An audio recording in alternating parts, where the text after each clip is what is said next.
اعوذ باللہ من الشیطان الرجیم بسم اللہ الرحمن الرحیم ونحمدہ ونصلی علی رسولہ الکریم اما بعد انما الصدقات للفقراء والمساکین والعاملین علیہا والمؤلفات قلوبہم وفی الرقاب والغارمین وفی سبیل اللہ وابن السبیل فریضۃ من اللہ واللہ علیم حکیم۔ زکوٰۃ تو صرف غریبوں اور محتاجوں اور کارکنوں کا حق ہے جو اس پر مقرر ہیں، نیز ان کا جن کی دل جوئی منظور ہے، اور زکوٰۃ کو صرف کیا جائے گا گردنوں کو چھڑانے میں اور قرض داروں کے قرض ادا کرنے میں اور اللہ تعالیٰ کی راہ میں اور مسافروں کی امداد میں۔ یہ سب فرض ہے اللہ تعالیٰ کی طرف سے، اور اللہ بڑا علیم اور بڑا حکمت والا ہے۔ سورۃ التوبہ آیت 60۔ زکوٰۃ کے مصارف۔ زکوٰۃ صدقات واجبہ ہے۔ ہر مسلمان کو مصارف زکوٰۃ کا علم ہونا چاہیے۔ مصارف مصرف کی جمع ہے، اس کا معنی ہے خرچ کرنے کی جگہ۔ مصارف زکوٰۃ سے مراد ہے ایسے لوگ جنہیں زکوٰۃ دی جا سکتی ہے، یعنی مستحقین زکوٰۃ۔ یہ لوگ زکوٰۃ دینے کے حقدار ہیں۔ زکوٰۃ کے احکامات بتدریج نازل ہوئے۔ اسلام کے ابتدائی دور میں مسلمانوں کی معاشی حالت ابتر تھی، لوگوں کی اکثریت خوشحال نہ تھی، لیکن مدنی دور کے آخر میں مسلمانوں میں مالدار طبقہ وجود میں آ چکا تھا، اس لیے اللہ تعالیٰ نے اس کے تفصیلی احکامات نازل کیے۔ سورۃ التوبہ آیت 60 میں مصارف زکوٰۃ کا تفصیل سے ذکر ہے۔ زکوٰۃ 1 سال بعد جمع شدہ مال پر دی جاتی ہے۔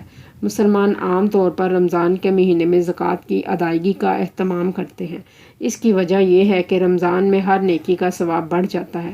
ثواب میں زیادتی کے حصول کے لیے اس مہینے کا انتخاب کیا جاتا ہے، لیکن یہ ضروری نہیں، بلکہ جب بھی سال گزر جائے زکوٰۃ دی جا سکتی ہے۔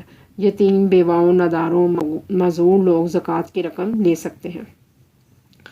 زکوٰۃ کے 8 مصارف ہیں، ان میں سے کسی بھی کیٹیگری کے لوگوں کو زکوٰۃ دی جا سکتی ہے۔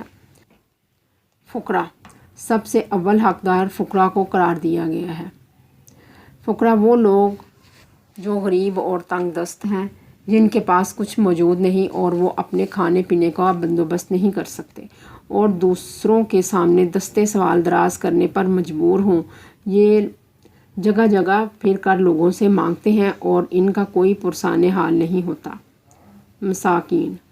مساکین مسکن سے ہے، یعنی رہنے کی جگہ۔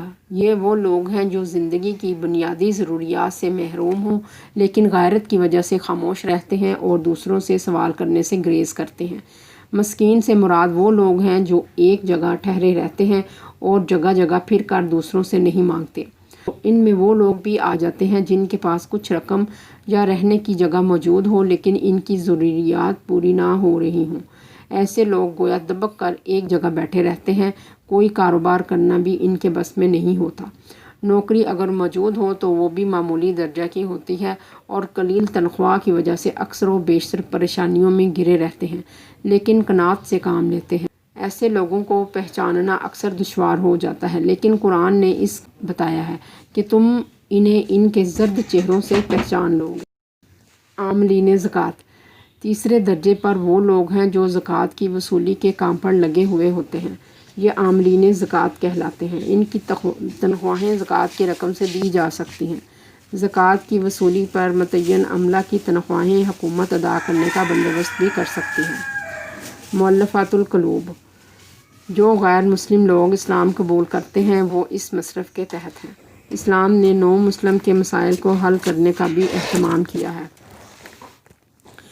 زکوٰۃ کی رقم سے ان لوگوں کی مدد کی جا سکتی ہے تاکہ ان کی تالیف قلب ہو سکے اور یہ لوگ اطمینان سے اسلام کے مسائل سیکھ سکیں اور ان پر کاربند رہ سکیں، دین میں ثابت قدمی کا حصول ان کے لیے آسان اور ممکن ہو۔ رقاب۔ وہ لوگ جو غلامی کی زندگی بسر کر رہے ہوتے ہیں رقاب کہلاتے ہیں۔ قیدی بھی اس میں شامل ہیں۔ ان کی رہائش کے لیے زکوٰۃ کی رقم خرچ کی جا سکتی ہے، البتہ خطرناک قیدی جو اپنی غلط حرکتوں سے باز نہ آئے ہوں اور سدھرے نہ ہوں، ان پر زکوٰۃ کی رقم خرچ نہیں کرنی چاہیے۔ اسلام نے غلاموں اور قیدیوں کو قید و بند کی صعوبتوں سے آزاد کروانے کے لیے زکوٰۃ کی رقم خرچ کرنے کی اجازت دی ہے۔ غارمین۔ مقروض لوگوں کو غارمین کہتے ہیں۔ یہ لوگ غربت اور ناداری، کم وسائل کی وجہ سے اپنا قرض ادا نہیں کر سکتے۔ ان کا قرض زکوٰۃ کی رقم سے ادا کیا جا سکتا ہے۔ فی سبیل اللہ، اللہ تعالیٰ کی راہ میں جہاد کرنے والے لوگوں پر اور اسلام کی تبلیغ میں سفر کرنے والوں کو بھی زکوٰۃ کی رقم میں سے دیا جا سکتا ہے۔ ابن سبیل سے مراد ہے مسافر۔ اگر کوئی شخص حالت سفر میں ہو اور اپنا مال و متاع گم کر چکا ہو یا خرچ کر چکا ہو اور مزید رقم کی اسے ضرورت درپیش ہو، لیکن کوئی ذریعہ اختیار کرنا اس کے اختیار میں نہ ہو، تو ایسے افراد کی مدد زکوٰۃ سے کی جا سکتی ہے۔ وہ مسافر جو حالت سفر میں مال کے نصاب نہ ہو، وہ اپنے گھر پر وافر دولت یا پراپرٹی رکھتا ہو، زکوٰۃ کی رقم لے سکتا ہے۔ آج کل کچھ لوگوں نے اسے مانگنے کا جواز بنا رکھا ہے، جس کی وجہ سے مستحق افراد کو شرمندگی اور پریشانی کا سامنا کرنا پڑتا ہے۔ ایسے افراد کی جانچ پڑتال کر لینی چاہیے تاکہ کوئی مستحق محروم نہ رہ جائے۔ یہ 8 مصارف ہیں جو زکوٰۃ کی مد میں سے رقم لے سکتے ہیں۔